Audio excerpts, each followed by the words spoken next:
Cooperative banks కి warning ఇచ్చిన Kerala high court. భారతదేశాన్ని వదిలి వెళ్ళిపోతున్న కోటీశ్వరులు. డెరివేటివ్స్ లో ట్రేడింగ్ చేస్తున్న వారికి హెచ్చరికలు జారీ చేసిన ఆర్బీఐ గవర్నర్. సో ఈ విషయాలన్నింటినీ తెలుసుకోవడానికి లెట్స్ ఆస్క్ రావు గారు. Hello sir, good morning. Good morning sir, నేను వచ్చిన అప్డేట్స్ ప్రకారం ప్రజలు నమ్మకంతో పెట్టుకున్న కోఆపరేటివ్ బ్యాంక్స్ తిరిగి మళ్ళీ ప్రజల్ని మోసం చేస్తున్నాయి అని కేరళ హైకోర్టు చెప్పింది. అసలు ఈ పరిస్థితి ఎందుకు వచ్చింది అండ్ దీనికి రీజన్స్ ఏంటి? ఒకటి, ఇక్కడ మేజర్గా చూసుకునేటప్పుడు ఏంటంటే దేశాలే దివాలా తీస్తున్నాయి. బ్యాంకులు దివాలా తీయడంలో పెద్దగా తప్పు లేదు, ఆశ్చర్యార్థంకో అస్సలు లేదని చెప్పేసి చూడవచ్చు మనం. రెండోది, ఇప్పుడు కేరళలో వచ్చినటువంటిది ఆ రెండు కోఆపరేటివ్ బ్యాంక్స్ మీద ఏదైతే స్టేట్మెంట్ ఇచ్చారో వాటిలో చూసుకునేటప్పుడు ఏంటి అంటే, ఒకటి, ప్రజలందరూ కూడా బ్యాంకుల్లో అధిక వడ్డీ వస్తుంది అని చెప్పేసి అంటే రెగ్యులర్ బ్యాంక్స్తో కంపేర్ చేసుకునేటప్పుడు కోఆపరేటివ్ బ్యాంక్లో డబ్బులు అనేటువంటివి దాచుకుంటూ ఉంటారు. ఎక్కడైతే డబ్బులు ఎక్కువ వస్తాయనేటువంటి ఆశతో వెళ్తారో అక్కడే ఎక్కువ రిస్క్ ఉంటుంది అని చెప్పేసి జనరల్గా ఉన్నటువంటి నానుడి. ఈ విషయాన్ని పక్కన పెట్టేసి చాలామంది ప్రజలు ఓకే నాకు మంచి ఎక్కువగా డబ్బులు వస్తాయి కదా, క్యాపిటల్ సేఫ్టీ అని చెప్పేసి భావిస్తూ అనే ఆలోచనతో వీళ్ళు ఏంటంటే ఈ కోఆపరేటివ్ బ్యాంకుల వైపు వెళ్ళడం జరుగుతుంది. ఇక్కడ మేజర్గా చూసుకునేటప్పుడు ఏంటంటే బ్యాంకుల్లో కూడా మిస్సెల్లింగ్ అనేటువంటి చాలా ఎక్కువగా ఉంది. అంటే ఇప్పటికి ప్రజలకి బ్యాంకుల మీద నమ్మకం కొంతవరకు తగ్గుతున్నదా లేదా అనేటువంటి పాయింట్ పక్కన పెట్టేస్తే తగ్గుతున్నటువంటి సినారియోస్ చాలా ఎక్కువగా కనబడుతున్నాయి. ఒకటి, ఇలా బ్యాంకులు దివాలా తీయడం కావచ్చు, లేదంటే టైంకి డబ్బులు ఇవ్వలేకపోవడం కావచ్చు. ఇన్ఫ్యాక్ట్ బ్యాంకింగ్ ప్రోడక్ట్స్ కాకుండా మిగతా ఫైనాన్షియల్ సర్వీసెస్ ప్రోడక్ట్స్ని మిస్సెల్లింగ్ చేయడం అనేటువంటి ఉదంతాలు ఏవైతే జరుగుతున్నాయో దానివల్ల ఏంటంటే బ్యాంకింగ్ వ్యవస్థ మీద కొంతవరకు నమ్మకం తగ్గుతున్నదా అనేటువంటి ఇది ఉంది. బట్ యాజ్ అ ఫైనాన్షియల్ ప్రొఫెషనల్గా చెప్పుకోవాల్సి వచ్చినప్పుడు మన దేశంలో ఉన్నటువంటి రెగ్యులేటర్స్ ఎవరైతే ఉన్నారో, ఫైనాన్షియల్ రెగ్యులేటర్స్, ఆర్బీఐ కావచ్చు, సెబీ కావచ్చు, పిఎఫ్ఆర్డీఏ కావచ్చు, ఐఆర్డీఏ కావచ్చు, వీళ్ళందరూ కూడా one of the strongest regulators అని చెప్పేసి చెప్పుకోవచ్చు. సో ఏదైనా ప్రమాదాన్ని ముందుగానే ఊహించి ఆపగలిగేటువంటి సత్తా వీళ్ళకు ఉంది అని చెప్పేసి మనం చూడొచ్చు. బట్ అది ఇలాంటి సిచ్యువేషన్స్ ఉన్నా కూడా మనకేంటంటే గతంలో కృషి బ్యాంకు, తర్వాత చార్మినార్ కోఆపరేటివ్ బ్యాంకు, అగ్రిగోల్డ్, ఇలాంటి స్కామ్స్ అనేటువంటివి చూసాం మనం. సో చూసిన వాటిల్లో ప్రజలు చాలా వరకు డబ్బులు నష్టపోయిన తర్వాత ఏంటంటే సోషల్ అంట్రెస్ట్ అనేటువంటివి కూడా రావడం జరిగింది. సో నిన్న కేరళ గవర్నమెంట్ అంటే కేరళ హైకోర్టు వాళ్ళు చెప్పింది ఏంటి అంటే కనుక గవర్నమెంట్ కూడా ప్రోయాక్టివ్గా ఇన్వాల్వ్ అయ్యి బ్యాంకింగ్ వ్యవస్థను, ఫైనాన్షియల్ సర్వీసెస్ని స్టేబుల్గా ఉంచడానికి ట్రై చేయాలి అని చెప్పేసి ఎప్పుడైతే చెప్పారో అక్కడ ఇంకొక రకమైనటువంటి డౌట్ వస్తుంది. అంటే ప్రజల తాలూకా ట్యాక్స్ పేయర్స్ మనీ తీసుకెళ్ళి బ్యాంకులను పునరుద్ధరిస్తారా ఏంటి అనేటువంటి భయం కూడా వస్తూ ఉంటుంది. సో బ్యాంకు వాళ్ళు చేసినటువంటి మిస్టేక్స్కి నేను పే చేసినటువంటి ట్యాక్స్ డబ్బులు తీసుకెళ్ళి వాళ్ళ దగ్గర ఇవి చేయడం అనేటువంటిది ఎంతవరకు కరెక్ట్ అనేటువంటి డౌట్ కూడా వస్తూ ఉంటుంది. అండ్ ఇక్కడ మేజర్గా మనం చూసుకోవాల్సి వచ్చినప్పుడు ఏంటంటే గతంలో జరిగినటువంటి పిఎంసి బ్యాంక్ కావచ్చు, ఎస్ బ్యాంక్ కావచ్చు, లక్ష్మీ విలాస్ బ్యాంక్ లాంటి పెద్ద పెద్ద బ్యాంకులు కూడా చాలా వరకు ఫైనాన్షియల్ ట్రబుల్స్లోకి రావడం జరిగింది. At the same time RBI involve అయ్యి ఆ ప్రాబ్లమ్స్ అనేటువంటివి సాల్వ్ చేసింది కాబట్టి సో ప్రజలు కొంతవరకు బాగున్నారని చెప్పేసి చెప్పుకోవచ్చు. అండ్ ఇంకొక మేజర్ డేటా పాయింట్ మనం చెప్పుకోవాల్సి వచ్చినప్పుడు ఒక ఎకనామిక్ టైమ్స్ రిపోర్ట్ ప్రకారం చూసుకుంటే గత 10 సంవత్సరాలుగా అంటే లాస్ట్ డెకేడ్ పాటు చూసుకుంటే సుమారు 60 బ్యాంకులు, కోఆపరేటివ్ బ్యాంకులు కావచ్చు, అర్బన్ కోఆపరేటివ్ బ్యాంకులు కావచ్చు, రూరల్ కోఆపరేటివ్ బ్యాంకులు కావచ్చు, దివాలా తీసేయని చెప్పేసి ఎకనామిక్ టైమ్స్ రిపోర్ట్ గతంలో ఉన్నది. అండ్ దానికి తోడు ఇప్పుడు రీసెంట్గా ఆర్బీఐ వాళ్ళు వరుసగా సిరీస్ ఆఫ్ స్ట్రిక్టివ్ యాక్షన్స్ అనేటువంటివి తీసుకుంటున్నారు. అంటే ప్రజల్లో కొంతవరకు నమ్మకం సడలుతుందా, లేదంటే స్కామ్ చేసేవాళ్ళు ఈ పిఎస్యు బ్యాంకులను వాడుకుంటున్నారా, లేదంటే కోఆపరేటివ్ బ్యాంక్స్ని వాడుకుంటున్నారా అనేటువంటి పద్ధతుల్లో మనం ఆలోచించుకోవాల్సినటువంటి పరిస్థితికి వచ్చేసిందని చెప్పేసి క్లియర్గా చూసుకోవచ్చు మనం. సరే, ఇప్పుడు ఇవి రిపీట్ అవ్వకుండా ఉండాలి అంటే ఏం చేయాలి ఆర్బీఐ కానీ? లేదంటే ఇక్కడ మేజర్గా బ్యాంక్స్ తాలూకా కొలాప్స్ రీజన్ చూసుకునేటప్పుడు ఏంటి అంటే కనుక ఫైనాన్షియల్ ఫండింగ్ ఏదైతే ఉంటుందో, సెల్ఫ్ ఫండింగ్ లేకపోవడం, లేదంటే తక్కువ క్యాపిటల్ రిక్వైర్మెంట్ ఉండడం, తర్వాత నిరర్ధక ఆస్తులు అంటాం ఎన్పిఎస్ ఏవైతే ఉన్నాయో కోఆపరేటివ్ బ్యాంక్స్లో ఆల్మోస్ట్ 9% వరకు ఎన్పిఎస్ ఉన్నాయి. అంటే మిగతా బ్యాంకుల్లో చూసుకుంటే 2%, 3%, 4% లోపు ఉన్నటువంటి సిచ్యువేషను. అండ్ గత 5 years, 6 yearsలో చూసుకుంటే బ్యాంక్స్ తాలూకా బ్యాలెన్స్ షీట్ బాగా క్లీనప్ అయ్యిందని చెప్పేసి మనం చూసుకుంటాం. బట్ కోఆపరేటివ్ బ్యాంక్స్కి వచ్చేటప్పటికైతే కనుక ఈ సిచ్యువేషన్ ఇంకా మారలేదు. సో అక్కడ ఏంటి అంటే one of the major reason management ప్రాపర్గా లేకపోవడం కావచ్చు, ఇంటర్నల్ ఫ్రాడ్స్ అనేటువంటి పర్ఫెక్ట్గా లేకపోవడం, రిస్క్ మేనేజ్మెంట్ అనేటువంటిది సరిగ్గా చూసుకోకపోవడం, ఆర్బీఐ పర్యవేక్షణ చేస్తున్నా కూడా ఎక్కడో ఎవరో దగ్గర చిన్న లూప్ హోల్స్ ఉండడం, ఆ లూప్ హోల్స్ని ప్రమోటర్స్ని వాడుకుంటూ ఉండడం వల్ల ఇది మేజర్గా వస్తుంది. అండ్ వీటన్నిటికన్నా ఎక్కువగా మేజర్ ప్రాబ్లం ఏంటి అంటే కనుక టెక్నాలజికల్ అప్గ్రేడేషన్ లేకపోవడం. ఇప్పటికీ ఏంటంటే వాళ్ళు పాస్బుక్లతో చేస్తుంటారు, హ్యాండ్ రిటర్న్ పే స్లిప్స్ ద్వారా డబ్బులు తీసుకుంటూ ఉంటారు, వాళ్ళకి సరైనటువంటి ఏటీఎం ఫెసిలిటీ ఉండదు, ఏటీఎం కార్డ్ ఫెసిలిటీస్ ఉండవు, టెక్నాలజికల్ ఇంటిగ్రేషన్ అనేటువంటిది లేదు. సో నిజంగా ఆర్బీఐ చొరవ చూపించి టెక్నాలజికల్ ఇంటిగ్రేషన్ అనేటువంటిది చేయగలిగితే డెఫినెట్లీ కోఆపరేటివ్ బ్యాంకులు కూడా బాగా పనిచేసేటువంటి అవకాశం ఉంది. అండ్ రీసెంట్గా మన తెలంగాణలో 2 కోఆపరేటివ్ బ్యాంకులకి మర్జ్ చేసుకోవడానికి అవకాశం ఇచ్చారు.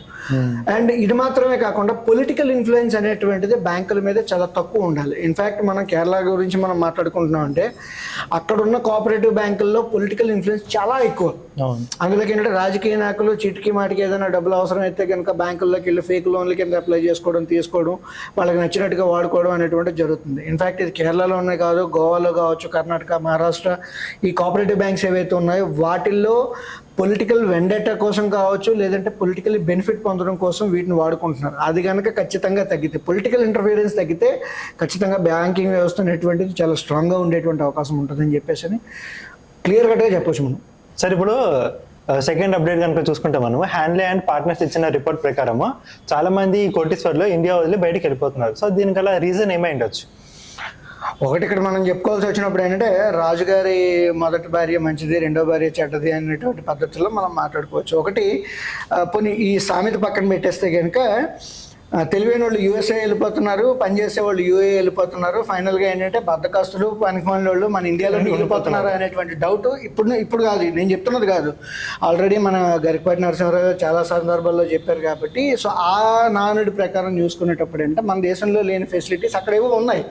అంటే కొన్నిసార్లు ఏంటంటే దూరపు కొండలు నునుపు అనేటువంటి పద్ధతుల్లో కూడా మనం మాట్లాడుకోవచ్చు. బట్ ఇక్కడ మనం మాట్లాడుకోవాల్సి వచ్చినప్పుడు అక్కడ ఎందుకు వెళ్తున్నారు అనేటువంటి పద్ధతుల్లో చూసుకుంటే ముఖ్యంగా ఏ దేశాలకు వెళ్తున్నారు అన్నది చూద్దాం. ఫస్ట్ మేజర్గా చూసుకోవాల్సింది యుఏఈ, తర్వాత యుఎస్ఏకి వెళ్తున్నారు, ఆ తర్వాత వచ్చేటప్పటికి సింగపూర్ ఒకటి మేజర్గా చూస్తున్నారు, తర్వాత కెనడా ఒకటి ఉంది. ఏ దేశాల నుంచి ఎక్కువగా వెళ్తున్నారని చూసేటప్పటికి ఏంటంటే కనుక చైనా ఒకటి, తర్వాత ఇండియా ఒకటి, తర్వాత యూకే ఒకటి.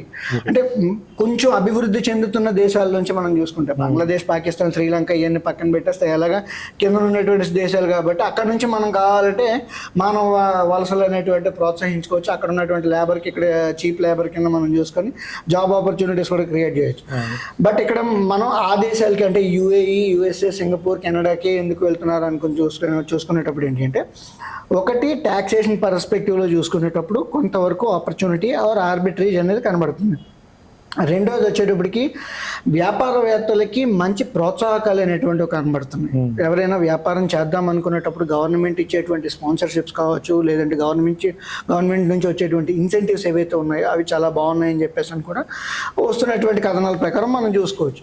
ఇది మాత్రమే కాకుండా నాలెడ్జ్ ఏదైతే ఉందో నాలెడ్జ్కి గుర్తింపు ఉంటుంది. ఇక్కడ ఏంటి అంటే కనుక నీట్లో ఎవరికి ఎక్కువ ర్యాంకులు వచ్చాయా, లేదంటే ఐఐటీలో ఎవరికి ఎక్కువ సో అందరికీ ఫస్ట్ ర్యాంకులు 60 పిల్లలకి ఒకేసారి ఒకే ర్యాంక్ వచ్చింది అన్నటువంటి కాకుండా తెలివితేటలకి కొంత గుర్తింపు అనేటువంటిది ఉంటుంది. ఇక్కడ ఏంటి అంటే రిజర్వేషన్స్కి గుర్తింపు ఎక్కువ, అక్కడ తెలివితేటలకి గుర్తింపు ఎక్కువ. ఆబ్వియస్లీ ఎవరికి స్కిల్ సెట్ ఉందో ఆ స్కిల్ సెట్ను వాడుకోవాలి అనుకునేవాడు ఏంటంటే ఆబ్వియస్లీ వాళ్ళు బయటకు వెళ్ళడం అనేటువంటిది క్లియర్ కట్గా కనబడుతుంది. ఇప్పుడు ఈ డిస్కషన్ నువ్వు నేను చేసుకుంటున్నావు అని చెప్పి రేపటి నుంచి గవర్నమెంట్ పాలసీలు మార్చేది కదా.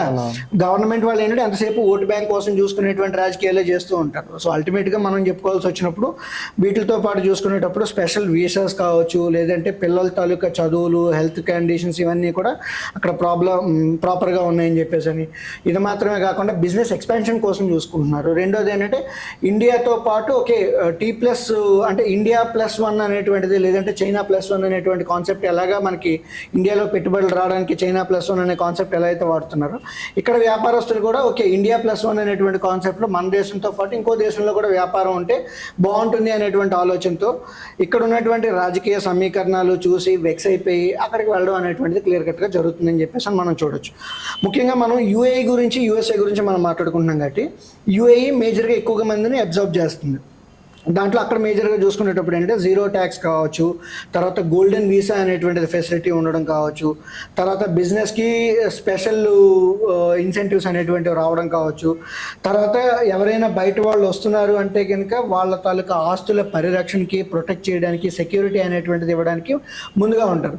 బట్ అదే ఇక్కడ మనకు ఉన్న వాళ్ళు ఏంటంటే పక్క ఊరోడు వచ్చి మన ఊరోడు మీద దాడి చేస్తున్నా కూడా, మన ఆస్తుల్ని ధ్వంసం చేస్తున్నా కూడా చోద్యం చూస్తున్నటువంటి పద్ధతుల్లో ఉంటాయి. బట్ అలా కాకుండా ఓకే, బయట నుంచి ఎవరో ఒకరు వచ్చి ఇక్కడ పెట్టుబడి పెడుతున్నారు అంటే కనుక ఓకే, కొంత ఎంప్లాయ్మెంట్ క్రియేట్ అవుతుంది, కొత్త రకమైనటువంటి ఇన్వెస్ట్మెంట్ వస్తుంది అనేటువంటి ఆలోచనతో గవర్నమెంట్స్ కూడా ఎంకరేజ్ చేస్తున్నాయి. సో ఆ టైప్ ఆఫ్ ఎంకరేజ్మెంట్ అనేటువంటిది మన దేశంలో కూడా ఉంటే ఖచ్చితంగా బ్రెయిన్ డ్రైన్ అనేటువంటిది స్టాప్ చేయగలిగేటువంటి అవకాశం ఉందని చెప్పేసి చెప్పుకోవచ్చు మనం. సరే, ఇప్పుడు ఇందాక మీరు చెప్పిన పాయింట్స్ లో ఇవి లేవన్నారు కదా, సో ఇంకేమైనా మిస్ అవుతున్నాయా వాళ్ళు మన ఇండియాని వదిలి వెళ్ళిపోవడానికి? అంటే ఇక్కడ మనం మేజర్గా చూసుకోవాల్సి వచ్చినప్పుడు ఏంటంటే పైసా పైసాకు కీచుతా అని చెప్పేసి అని ఒకటి ఉంది. సో డెవలప్డ్ కంట్రీస్ కాబట్టి సో అక్కడ ఉన్నటువంటి వనరులతో వాళ్ళు వేరే దేశాల్లో ఉన్నటువంటి సంపన్నుల్ని ఆకర్షించగలుగుతున్నారు. అదొక మేజర్ పాయింట్. ఇండియాలో చూసుకుంటే ఏంటంటే ఇన్హెరిటెన్స్ ట్యాక్స్ వేస్తాం, వెల్త్ ట్యాక్స్ వేస్తాం అనేటువంటి పద్ధతుల్లో కొన్నిసార్లు రాజకీయ వాగ్దానాలు చేస్తారు. సో డబ్బులు సంపాదించినా కూడా నా వారసులకు వెళ్తాయా లేవా అనేటువంటి భయంతో బతికేటువంటి వాళ్ళు చాలామంది ఉంటారు. కాబట్టి ఆ టైప్ ఆఫ్ భయం భ్రాంతుల్ని గురి చేసేటువంటి వ్యాఖ్యానాలు అనేటువంటిది ఇన్ఫ్యాక్ట్ పొలిటికల్ పార్టీస్ కూడా తగ్గించుకోగలిగిన, లేదంటే మతతత్వమైనటువంటి రాజకీయాలు చేయకుండా ఉన్నా కూడా కొంత ప్రశాంతమైనటువంటి వాతావరణం రాగలిగినా కూడా ఆబ్వియస్లీ సెక్యూరిటీ అనేటువంటిది ప్రస్తుతం మేజర్గా ఫీల్ అవుతూ ఉంటారు. సో ఆబ్వియస్లీ ఈ పాయింట్తో పాటు మనం చూసుకోవాల్సి వచ్చినప్పుడు ఏంటంటే కనుక పెద్దోడిని కొట్టి పేదోడిని పోషించడం అనేటువంటి కాన్సెప్ట్ అనేదానికన్నా కూడా తెలివితేటలు ఉన్న వాళ్ళని ప్రోత్సహించగలిగితే కనుక, స్కిల్ సెట్ ఉన్న వాళ్ళని ప్రోత్సహించగలిగితే, ఎందుకంటే మనం అంతా క్యాపిటలిస్ట్ కైండ్ ఆఫ్ ఎకానమీలో మనం మాట్లాడుకుంటున్నాం. సో యూఎస్ఏ కావచ్చు, యూఏఈ కావచ్చు, సో ఇవన్నీ ఏంటి అంటే కనుక capitalist kind of economy, socialist kind of mind సెట్స్తో కాకుండా క్యాపిటలిస్ట్ కైండ్ ఆఫ్ మైండ్ సెట్స్తో ఉన్నాయి. కాబట్టి ఇక్కడ నుంచి మనీ అనేటువంటిది అక్కడికి మారుతున్నది. ఇన్ఫ్యాక్ట్ ఏ దేశాల నుంచి వలస ఎక్కువగా వెళ్తున్నారని మాట్లాడుకుంటే చైనా ఒకటి, ఇండియా ఒకటి, రష్యా ఒకటి, ఇవి క్లియర్ కట్గా ఉన్నాయి. సో ఈ 3 దేశాల్లో లేనివి అక్కడ ఏవో ఉన్నాయని చెప్పేసి మనం మాట్లాడుకుంటున్నాం. సో మన దగ్గర లేనివి ఏంటి అనేటువంటి క్లియర్ కట్గా ఆ నివేదిక ప్రకారం చూసుకున్నా, లేదంటే రోజు మనం వార్తల్లో చూసుకున్న దాని ప్రకారం చూసుకున్నా కూడా ఒకటి సేఫ్టీ అండ్ సెక్యూరిటీ కన్సర్న్స్ ఒకటి, రెండోది ఫైనాన్షియల్ తాలూకా స్టెబిలిటీ సెక్యూరిటీ అనేటువంటిది important, tax rates and retirement planning, కొంతవరకు రిటైర్మెంట్ బెనిఫిట్స్ ఏవైతే ఉంటాయో అవి కొంతవరకు గవర్నమెంట్ కూడా ప్రోత్సహించగలిగితే మరీ మంచిది. అండ్ ఇది మాత్రమే కాకుండా స్టాండర్డ్ ఆఫ్ ఎడ్యుకేషన్ అంటాం. సో జనరల్గా ఏంటంటే అందరూ కంపేర్ చేసేది యూరోపియన్ స్టాండర్డ్ ఆఫ్ ఎడ్యుకేషన్తో కంపేర్ చేస్తూ ఉంటారు. సో ఆ టైప్ ఆఫ్ ఎడ్యుకేషనల్ క్వాలిటీ ఇండియాలో రాగలిగితే, ఆర్ అట్లీస్ట్ ఈ స్కామ్స్ ఏవైతే చూస్తున్నామో, ఎడ్యుకేషనల్ స్కామ్స్ ఏవైతే చూస్తున్నామో అవి కొంతవరకు తగ్గినా కూడా కొంత నమ్మకం అనేటువంటిది మనకు రావడం జరుగుతుంటుంది. ఇది మాత్రమే కాకుండా standard of living and health care మేజర్గా ఏంటంటే ఇప్పటికీ ప్రాపర్ హెల్త్ కేర్ లేకుండా గవర్నమెంట్ హాస్పిటల్స్లో ఫెసిలిటీస్ చాలా తక్కువ ఉన్నాయని చెప్పి రాజకీయ పార్టీలే విమర్శించుకుంటున్నాయి. నువ్వు నేను మాట్లాడుకోవాల్సినటువంటి అవసరం లేకుండా ప్రైవేట్ హాస్పిటల్స్లోనే వైద్యానికి ఎందుకు వెళ్తున్నారు, గవర్నమెంట్ హాస్పిటల్స్లో వైద్యానికి ఎందుకు వెళ్ళట్లేదు అనేటువంటిది రాజకీయ నాయకులే వాదించుకుంటున్నటువంటి సిచ్యువేషన్లో హెల్త్ కేర్ కూడా కొంతవరకు ఇంప్రూవ్ అయితే కనుక ఆబ్వియస్లీ మన దేశం మీద కొంతవరకు గౌరవం పెరిగేటువంటి అవకాశం ఉంది. బట్ ఓకే, మనం ఏంటంటే డెవలప్డ్ ఎకానమీ కింద మారుతున్నాం కాబట్టి ఈ టైప్ ఆఫ్ ప్రాబ్లమ్స్ అనేటువంటివి అధిగమించగలిగితే రాబోయే రోజుల్లో బ్రెయిన్ డ్రైన్ అనేటువంటిది క్లియర్ కట్గా అరికట్టవచ్చు. వేరే చిన్న దేశాలు ఏవైతే ఉన్నాయో చిన్న దేశాల నుంచి మన దేశానికి ఉద్యోగం కోసం వలస వచ్చేటువంటి అవకాశాలు చాలా ఎక్కువ ఉన్నాయి. సార్, ఇప్పుడు థర్డ్ అప్డేట్ చూసుకుంటే ఆర్బీఐ గవర్నర్ రీటైల్ ఇన్వెస్టర్స్ కి వార్నింగ్ అయితే ఇచ్చారు, డెరివేటివ్స్ లో ఎక్కువగా ట్రేడింగ్ చేస్తున్నారని. అండ్ మన ఇండియాస్ లో కొంతమందికి ఉన్న బ్యాడ్ హ్యాబిట్ ఏంటంటే మనము ఇటువంటి వార్నింగ్స్ పెద్దగా పట్టించుకోం. సో దీనివల్ల మనకి ఎటువంటి పరిస్థితులు వచ్చే అవకాశం ఉందంటారు? ఒకటి మేజర్గా ఆర్బీఐ హింట్లు ఇస్తుంటుంది, ఫైనాన్స్ మినిస్ట్రీ కాషన్స్ ఇస్తూ ఉంటుంది, సెబీ వార్నింగ్లు ఇస్తూ ఉంటుంది. అయినా ఎవరు పట్టించుకోరని చెప్పి నువ్వే అంటున్నావు. ఇంకా ఆ మాత్రం దానికి మనం పెద్దగా డిస్కస్ చేసుకోవాల్సినటువంటి అవసరం కూడా లేదు. బట్ బ్రాడ్ లెవెల్లో టాపిక్ పర్స్పెక్టివ్లో చెప్పుకోవాల్సి వచ్చినప్పుడు ఏంటి అంటే బ్రోకర్స్ ఆబ్వియస్లీ వార్నింగ్ అనేటువంటిది ఇస్తుంటారు. ఎవరైనా సరే మొబైల్ యాప్లో ట్రేడింగ్ కోసం లాగిన్ అవుతున్నప్పుడు, లేదంటే వెబ్ లాగిన్ చేస్తున్నప్పుడు ఏంటంటే డెరివేటివ్స్ అనేటువంటివి ప్రమాదకరం అని చెప్పేసి అని 10 మందిలో 9 మంది నష్టపోతారు అని చెప్పేసి అని, cigarette smoking is injurious to health అని చెప్పేసి అనేటువంటి వార్నింగ్ ఎలా అయితే వస్తుంటుందో ఆ వార్నింగ్ అనేటువంటిది రావడం జరుగుతుంటుంది. బట్ ఇక్కడ ప్రాబ్లం మేజర్గా మనం చూసుకోవాల్సి వచ్చినప్పుడు ఏంటి అంటే ఇండియన్స్కి గ్యాంబ్లింగ్ యాటిట్యూడ్ అనుకోవచ్చు, లేదంటే బెట్టింగ్ యాటిట్యూడ్ అనేటువంటిది ఏదైతే ఉందో చాలా ఎక్కువ ఉంటుంది. అది చాలా ఎక్కువ ఉంది అని చెప్పేసి. అంటే ఎక్కువ అనడం కన్నా 145 కోట్ల జనాభాలో ఆబ్వియస్లీ ఆ టైప్ ఆఫ్ పీపుల్ కూడా ఉంటారు, ఉండరని మనం అనట్లేదు. ఇక్కడ మేజర్ కన్సర్న్ ఎక్కడ వస్తుంది అంటే కనుక క్యాష్ మార్కెట్లో 1,00,000 కోట్ల వాల్యూమ్ అవుతూ ఉంటే కనుక డెరివేటివ్స్లో 10,000 లక్షల కోట్ల వాల్యూమ్ అవుతున్నాయి. అంటే నెలకి క్యాష్ మార్కెట్లో 1,00,000 కోట్ల వాల్యూమ్ అవుతున్నది, 1,00,000 crores is the rough volume. అయితే డెరివేటివ్స్లో అందులోకి ఆప్షన్ సెగ్మెంట్లో మనం మాట్లాడుకోవాల్సి వచ్చినప్పుడు అయితే 10,000 lakh crores వాల్యూమ్ అనేటువంటిది సిగ్నిఫికెంట్గా అవుతుంది. పోనీ మనం గ్లోబల్ లెవెల్లో మనం మాట్లాడుకోవాల్సి వచ్చినప్పుడు 11,000 కాంట్రాక్ట్లు గ్లోబల్ మొత్తానికి ట్రేడ్ అవుతుంటే కనుక 9,000 ఆల్మోస్ట్ 8,600 కోట్ల కాంట్రాక్ట్లు అనేటువంటివి ఇండియాలో ట్రేడ్ అవుతున్నది అని చెప్పేసి అని క్లియర్ కట్గా కనబడుతుంది. సో ప్రపంచం పరంగా మనం మాట్లాడుకున్నా కూడా ఆ నెంబర్ చాలా ఎక్కువగా ఉంది, అండ్ ఇండియా పరంగా మాట్లాడుకున్నా కూడా ఆ నెంబర్ చాలా ఎక్కువగా ఉంది. ఇన్ఫాక్ట్ మన దేశ ఆర్థిక వ్యవస్థ $5 trillion ఎకానమీ కింద ఉంటే కనుక అది ఆల్మోస్ట్ $8.5 trillion కింద మనకి ఆప్షన్స్ లో ట్రేడింగ్ అనేటువంటి జరుగుతుంది ఇక్కడ. సో ఆ నెంబర్ ఏదైతే ఉందో అది సిగ్నిఫికెంట్ గా భయానకంగా ఉంది అని చెప్పేసి అని రెగ్యులేటర్స్ ఏదైనా ప్రమాదాన్ని ముందే ఊహించి ఆపాలి అనేటువంటి సిచ్యువేషన్ లో వాళ్ళ తాలూకా ప్రణాళికలు ఉంటాయని చెప్పేసి అని మనం చెప్పుకోవచ్చు. అండ్ ఇది మాత్రమే కాకుండా ఏంటి అంటే జనాలు ఎవరైతే ఉన్నారో గ్రీడీ కావచ్చు, తర్వాత లో ఇన్వెస్ట్మెంట్తో అంటే ఒక లాటరీ టికెట్ స్టైల్లో వీళ్ళు తీసుకోవడం అనేటువంటిది, అండ్ పోతే 10 వస్తే 100 అనేటువంటి పద్ధతుల్లో ఒక హై ఇన్వెస్ట్మెంట్ వచ్చేటువంటి అవకాశం ఉంది అనేటువంటి పద్ధతుల్లో ఉంటుంది. అండ్ మనం లాటరీ టికెట్ అనేటువంటి పదం వాడుకున్నాం కాబట్టి ప్రాబబిలిటీ ఏదైతే ఉంటుందో అది ఆబ్వియస్లీ తక్కువ ఉంటుంది. బట్ నిజంగా పద్ధతి ప్రకారం ఒక వ్యాపారం పరంగా చేసుకునేటప్పుడు అయితే ఖచ్చితంగా లాభాలు వస్తాయి. బట్ అంత తెలివితేటలు సామర్థ్యం అనేటువంటిది చాలా తక్కువ మంది దగ్గర ఉందని చెప్పేసి మనం చెప్పుకోవచ్చు. దీనికి మేజర్ రీజన్ ఏమై ఉంటుంది అని చెప్పేస్తే కనుక మళ్ళీ సోషల్ మీడియా ప్లాట్ఫామ్స్. ప్రతి ఒక్కరు ఏంటి అంటే కనుక ఓకే ఇదేదో ఈజీ మనీ అనేటువంటిది పద్ధతుల్లో మాట్లాడుతుంటారు. ఇది ఈజీ మనీ అనేటువంటి పద్ధతుల్లో వాళ్ళు ప్రమోట్ చేస్తున్నా నా దగ్గరికి వచ్చేటప్పటికి ఏంటంటే stock market trading is the toughest way to earn the easiest money అని చెప్పేసి మనం చెప్పుకుంటూ ఉంటాం. సో దాంట్లో ఏంటంటే ఇన్ఫ్లుయెన్సర్స్ తాలూకా శాతమే చాలా ఎక్కువగా ఉంది. ఎందుకంటే ప్రతి ఒక్కరు కూడా ఓకే ఈజీ మనీ అనేటువంటిది స్ట్రాటజీస్ అమ్మడం కావచ్చు, లేదంటే ఎక్స్ట్రావగెంట్ ప్రాఫిట్స్ వస్తాయి అనేటువంటిది ఫేక్ స్క్రీన్ షాట్స్ ఏవైతే ఉన్నాయో వాటిని పెట్టడం వల్ల కావచ్చు. సో చాలా మంది అంటే దానికి అట్రాక్ట్ అవుతున్నారని చెప్పేసి మనం చెప్పుకోవచ్చు. ఇది మేజర్గా ఉన్నటువంటి రీజన్ అనమాట.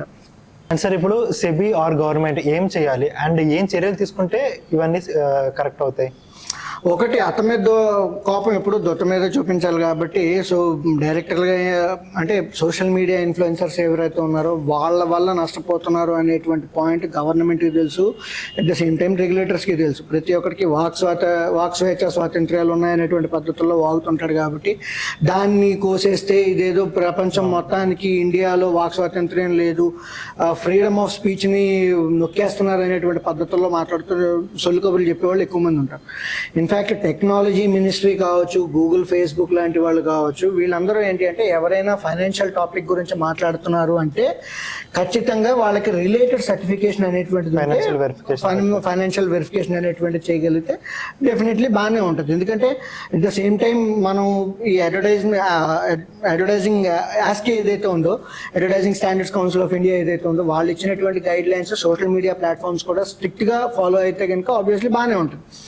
రెండోది ఎవరైతే పార్టిసిపేట్ చేస్తున్నారో వాళ్ళకి బేసిక్ నెట్వర్క్తో పాటు డబ్బులు ఉంటే సరిపోదు, తెలివితేటలు కూడా ఉండాలి కాబట్టి సో రీసెంట్గా సెబీ ఎన్ఐఎస్ఎం కలిపి లాంచ్ చేసినటువంటి బేసిక్ ఇన్వెస్టర్ ఎగ్జామినేషన్ లాంటిది పాస్ అవ్వడం కానీ, లేదా ఇప్పుడు కంపెనీ తాలూకా ఆడిట్లు ఏమైనా జరిగితే కనుక ఒక చార్టెడ్ అకౌంటెంట్ లేదంటే ఆడిటర్ చేత ఎలా అయితే సైన్ పెట్టించుకుంటారో సో ప్రతి ఇన్వెస్టర్ కానీ ట్రేడర్ కానీ క్యాపిటల్ మార్కెట్స్లో పార్టిసిపేట్ చేయాలి అంటే డెఫినెట్లీ ఒక రీసెర్చ్ అనలిస్ట్, ఒక ఇన్వెస్ట్మెంట్ అడ్వైజర్ తాలూకా గైడెన్స్ ఖచ్చితంగా ఉంది అనేటువంటి పద్ధతుల్లో గవర్నమెంట్ ఏమైనా సరే రూల్స్ తేగలిగినా కూడా రెండు రకాలుగా చూసుకున్నా కూడా ఇండస్ట్రీ గ్రో అవుతుంది, మిస్సెల్లింగ్ అనేటువంటిది తక్కువగా జరిగేటువంటి అవకాశం ఉంటుంది, at the same time investor confidence Boost అయ్యేటువంటి అవకాశం కూడా ఉంటుంది.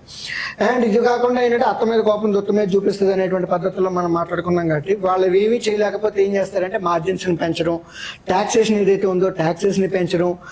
ఇది మాత్రమే కాకుండా ఏం చేస్తారంటే కనుక ఎస్టీటీ ఏదైతే ఉందో సో క్యాపిటల్ గెయిన్స్ కావచ్చు, బిజినెస్ ట్యాక్సేషన్ కావచ్చు, లేదంటే క్యారీ ఫార్వర్డ్ పీరియడ్ అంటాం అంటే 4 years 8 years ఏవైతే ఉన్నాయో వాటిని ఏమైనా తగ్గించేటువంటి అవకాశం ఉందా అనేటువంటి పద్ధతుల్లో ఈ టైప్ ఆఫ్ పిచ్చి పనులు చేసేటువంటి అవకాశం కూడా ఉంటుంది కొన్నిసార్లు. బట్ ఇక్కడ ఓవరాల్గా ఇండస్ట్రీ గ్రో అవ్వాలి, అట్ ద సేమ్ టైం మనము సస్టైన్ అవ్వాలి అంటే యాజ్ అ ఫైనాన్షియల్ ప్రొఫెషనల్గా మనం మాట్లాడుకుంటున్నాం కాబట్టి సో గ్రో అవ్వాలి అనుకునేటప్పుడు ఇన్వెస్టర్ ఎడ్యుకేషన్ అంతే లెవెల్లో ఉండాలి. అట్ ద సేమ్ టైం ఈ సోషల్ మీడియా ఇన్ఫ్లుయెన్సర్స్ తాలూకా ఇంపాక్ట్ కూడా చాలా తక్కువ ఉంటే ఆబ్వియస్లీ ఇండస్ట్రీ చాలా గ్రో అవుతుందని చెప్పేసి చెప్పుకోవడంలో ఎటువంటి సందేహం లేదు. మేజర్గా ఇక్కడ ప్రొటెక్షన్ ఆఫ్ ఇన్వెస్టర్ అనేటువంటి కాన్సెప్ట్ ఏదైతే ఉందో అది ఖచ్చితంగా తేవాలి. లేకపోతే కనుక ఆర్థిక వ్యవస్థ మీద ఇందాక మనం మాట్లాడుకున్నట్టుగా బ్యాంకుల మీద నమ్మకం లేదు అనేటువంటి పద్ధతిలో ఎలా అయితే మనం మాట్లాడుకున్నామో రాబోయే రోజుల్లో షేర్ మార్కెట్ మీద కూడా నమ్మకం లేదు అనేటువంటి పద్ధతిలో మాట్లాడుకునే అవకాశం వచ్చే అవసరం ఉంటుంది. సో అటువంటి సిచ్యువేషన్ రాకుండా ఉండడం కోసం ఏంటంటే గవర్నమెంట్ జాగ్రత్తలు తీసుకోవాలి. ఇంటర్మీడియరీస్ ఏవైతే ఉన్నాయో అవి కూడా చాలా జాగ్రత్తగా తీసుకుంటే మంచి రోజులు వచ్చే అవకాశం చాలా ఉంది. Thank you sir, thank you so much for your valuable time and information. Thank you. So ఇది వీడియోస్ ఈ రోజు మన లెట్స్ ఆస్క్ రావు గారు. ఈ వీడియో కనుక నచ్చితే మన ఛానల్ని లైక్, షేర్ అండ్ సబ్స్క్రైబ్ చేయండి. అండ్ మీకు కనుక ఏమైనా డౌట్స్ ఉంటే కింద కమెంట్ సెక్షన్లో కమెంట్ చేయండి.